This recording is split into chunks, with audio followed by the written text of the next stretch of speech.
నేటి ఖమ్మం జిల్లా ముఖ్యాంశాలు.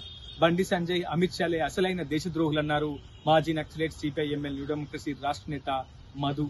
ఎదురుకాల్పుల పేరిట కట్టుకథలల్లి మావోయిస్టు పార్టీ అగ్రనేత మాడ్వి హిడ్మాను ప్రభుత్వమే హత్య చేసిందన్నారు. సిట్టింగ్ జరిగితే విచారణ జరిపితే అసలు విషయాలేంటో సమాజానికే తెలుస్తాయంటున్నారు ఎండి మధు. ఇకపోతే భద్రాద్రి జిల్లాలో పెను ప్రమాదం తప్పింది. నేషనల్ హైవే 16 పై దమ్మపేట మండలం ముస్టిబండ వద్ద ఆర్టీసీ బస్సును టాటా ఏసీ వాహనం ఢీకొంది. ఈ ఘటనలో టాటా ఏసీలో ఉన్నటువంటి డ్రైవర్, క్లీనర్ కు తీవ్ర గాయాలయ్యాయి.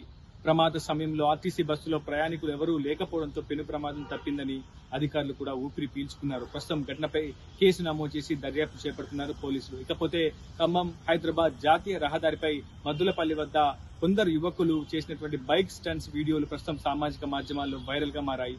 దీంతో పోలీసులు ఇప్పటికే ఒక ప్రకటన కూడా విడుదల చేశారు. ఆ బైక్ స్టంట్ చేసినటువంటి యువకుల వివరాలను సమర్పించాలని చెప్పి పోలీసులు కూడా కోరారు. సమాజంలో ఇటువంటి యువకులు ఇట్లా చేసినటువంటి బైక్ స్టంట్స్ వల్ల చాలా మంది వాహనదారులు బెంబేలెత్తిపోతున్నట్లు పోలీసులు కూడా ఫిర్యాదు అందింది. ఇవి ఈనాటి ముఖ్యాంశాలు.